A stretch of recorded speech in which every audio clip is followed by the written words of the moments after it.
अक्सर सामने आते रहता है कि क्या पृथ्वी के बाहर जीवन है। अगर पृथ्वी के बाहर जीवन है तो क्या उस जीवन में मानव जैसे बुद्धिमान जीवन की उपस्थिति है।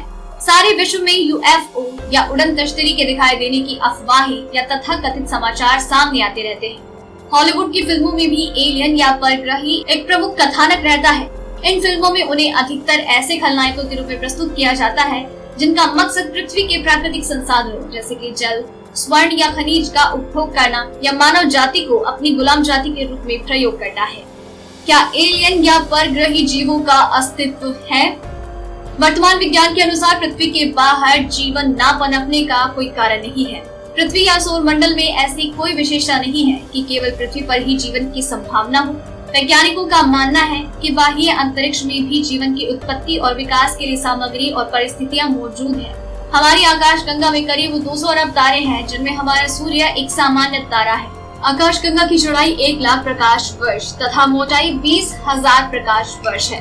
हमारा सूर्य भी आकाशगंगा के केंद्र भाग में नहीं है। ये केंद्र से करीब 30,000 प्रकाश वर्ष दूर है और निरंतर आकाशगंगा में चक्कर लगाता रहता है। ब्रह्मांड में ऐसी और इससे भिन्न अरबों आकाशगंगाएं हैं। हमारी आकाशगंगा के परे दूसरी बड़ी आकाशगंगा देवयानी हमसे करीब 20 लाख प्रकाश वर्ष दूर है। ब्रह्मांड की अति दूरस्थ आकाशगंगाएं हमसे लगभग 10 अरब प्रकाश वर्ष दूर है। तो इस विशाल ब्रह्मांड में क्या पृथ्वी के अलावा सर्वत्र निर्जीव है? जिन तत्वों से धरती की चीजों का निर्माण हुआ है वो कमोबेश समूचे ब्रह्मांड में पाए जाते हैं। भौतिक विज्ञान के जो नियम पृथ्वी की वस्तुओं पर लागू होते हैं वही नियम अति दूरस्थ पिंडों के पदार्थ पर भी लागू होते हैं। इसलिए ये नहीं कहा जा सकता कि सिर्फ धरती पर ही जीवन की उत्पत्ति और विकास संभव है। ब्रह्मांड के अन्य पिंडों पर जीवन का हमसे भी अधिक उन्नत सभ्यताओं का अस्तित्व संभव है। आकाशगंगा में उन्नत सभ्यताओं की गणना करने के लिए कॉलेज, विश्वविद्यालय, यूएसए के खगोलवेत्ता फ्रैंक ड्रेक ने एक समीकरण प्रस्तुत किया जिसे ड्रेक समीकरण कहते हैं। आकाशगंगा में तारों के जन्म की औसत दर, तारों के ग्रहमंडलों की संख्या, जीवन को धारण करने योग्य ग्रहों की संख्या, उन्नत तकनीक वाले प्राणियों को जन्म दे सकने वाले ग्रहों की संख्या, उन्नत सभ्यताओं का जीवन काल आदि बातों की गणना कर इस ड्रेक समीकरण की मदद से आकाशगंगा में जीवन की व्यापकता का पता लगाया जाता है। वैज्ञानिकों ने पता लगाया है कि आकाशगंगा के 200 अरब तारों में हमारे सूर्य जैसे लाखों करोड़ों तारे हैं। इसलिए तारे यानी कि सूर्य को हम अद्वितीय नहीं मान सकते। विख्यात खगोल शास्त्री और लोकप्रिय विज्ञान प्रस्तोता कार्ल सागन ने इस समीकरण की चर्चा इतनी बार की है कि इसे कार्ल सागन का समीकरण भी कहा जाने लगा। सन 1961 में फ्रैंक ड्रेक ने प्राप्त तथ्यों के आधार पर अनुमान लगाया कि हमारी आकाशगंगा में ही करीब 10,000 ग्रहों में जीवन संभव है। उसी समीकरण के 40 साल बाद सन 2001 में ड्रेक की पद्धति में और सुधार करके फिर समीकरण बनाया गया तो कहा गया कि हजारों नहीं लाखों ग्रहों में जीवन संभव है। अर्थात पृथ्वी पर जीवन है तो अन्यत्र भी जीवन होगा। हमारे पहले प्रश्न का उत्तर है कि एलियन का अस्तित्व संभव है। क्या परग्रही या एलियन पृथ्वी पर आते हैं? क्या वो पृथ्वी पर फिल्मों में दिखाए अनुसार आक्रमण कर सकते हैं? शायद नहीं।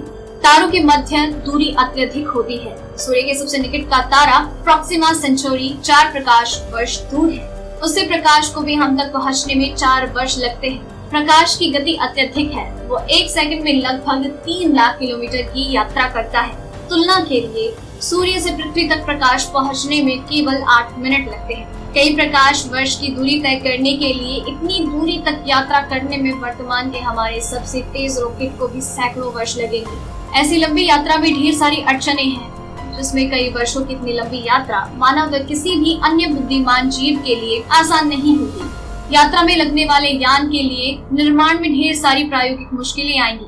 जैसे इस यान में इस लंबी यात्रा के लिए राशन, पानी, कपड़े, ऊर्जा का इंतजाम करना होगा। यान में कई वर्षों की भोजन सामग्री ले जाना संभव नहीं होगा। ऐसी स्थिति में यान में ही कृषि, पेड़ पौधे उगाने की व्यवस्था करनी होगी। विशाल यान के संचालन तथा यात्रियों के प्रयोग की ऊर्जा के निर्माण के लिए बिजली संयंत्र का निर्माण करना होगा। यान में वायु से विषैली गैस जैसे कार्बन डाइऑक्साइड को छानकर ऑक्सीजन के उत्पादन में संयंत्र चाहिए होंगे। प्रयोग किए गए जल के पुनः उपयोग के लिए संयंत्र, उत्पन्न कचरे के पुनर्उपयोग के लिए संयंत्र चाहिए। इन सभी संयंत्रों के यान में लगाने पर वो किसी छोटे शहर के आकार का हो जाएगा। इतना बड़ा यान पृथ्वी या ग्रह पर निर्माण कर अंतरिक्ष में भेजना भी आसान नहीं है। इस आकार के यान का निर्माण भी अंतरिक्ष में ही करना होगा। इतने विशाल यान का निर्माण हो भी जाए तो इस यान में अंतरिक्ष यात्रियों को मानसिक और शारीरिक रूप से तैयार करना होगा। यान के अंतरिक्ष यात्रियों के दल में हर क्षेत्र में विशेषज्ञ चुनने होंगे, जिसमें इंजीनियर, खगोल शास्त्री, चिकित्सक आदि प्रमुख होंगे। अगर यात्रा समय समय पर 30 से 40 वर्ष से ज्यादा हो तो इन यात्रियों में स्त्री पुरुष जोड़े को भेजना होगा, जिससे इतनी लंबी यात्रा में नई यात्रियों की नई पीढ़ी तैयार हो और वो इस यात्रा को आगे बढ़ाएं। इस अवस्था में यान में पाठशाला और शिक्षक भी चाहिए होंगे। लंबी यात्रा की इन सब परेशानियों को देखते हुए ये स्पष्ट है कि पारंपरिक तरीके से यानों से अन्य तारामंडलों की यात्रा अत्यधिक कठिन और चुनौती भरी है। इस कठिनाई का हल है प्रकाश गति या उससे तेज गति के यानों का निर्माण। ध्यान रहे कि प्रकाश गति से तेज चलने वाला यान भी सबसे निकट के तारे से आवागमन में कम से कम 8 वर्ष लेंगे, जबकि अंतरिक्ष में दूरियां सैकड़ों, हजारों या लाखों प्रकाश वर्ष में होती है। लेकिन ये 2 रास्ते हैं जिससे हम एलियन तक या एलियन हम तक पहुंच सकते हैं।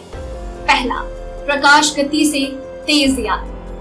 प्रकाश गति से तेज यान में सबसे बड़ी परेशानी ये है कि वैज्ञानिक नियमों के अनुसार प्रकाश गति से या उससे तेज यात्रा संभव नहीं है। ये आइंस्टाइन के सापेक्षतावाद के सिद्धांत का उल्लंघन है, जिसके अनुसार प्रकाश गति किसी भी कण की अधिकतम सीमा है।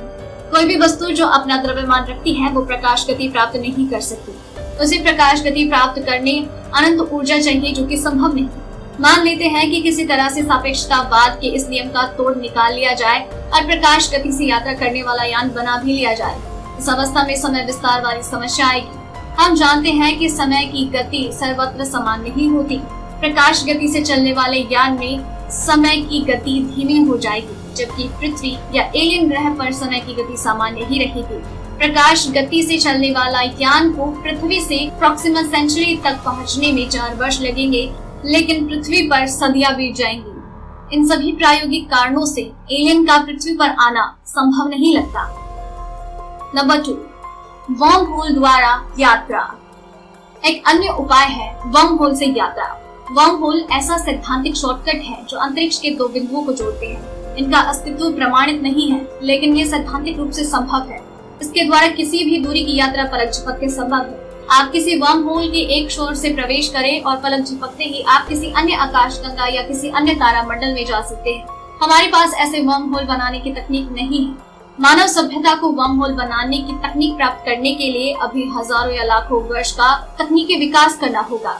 इस तरह के शॉर्टकट का निर्माण करने वाली सभ्यता हमसे हजारों नहीं लाखों करोड़ों वर्ष आगे होगी। इतनी विकसित सभ्यता पृथ्वी में क्यों दिलचस्पी लेगी? उनके लिए तो हम एक आदिम या पाषाण युग के जीव होंगे। उन्हें हमारी किसी भी वस्तु में कोई दिलचस्पी नहीं होगी, क्योंकि वो हर वस्तु का निर्माण चुटकियों में करने में सक्षम होंगे। अंतरिक्ष में खनिज, संसाधन, जल, स्वर्ण जैसी चीजों की कमी नहीं है। वो तो उन्हें ऐसे ही प्राप्त कर पाएंगे।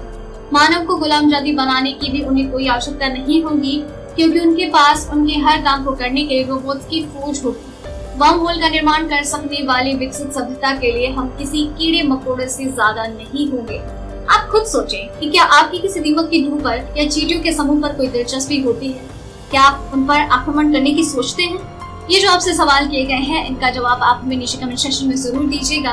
और अब तक ऐसी और भी कई जानकारियां यूं ही पहुंचाते रहेंगे, इसलिए चैनल के साथ बने रहिए।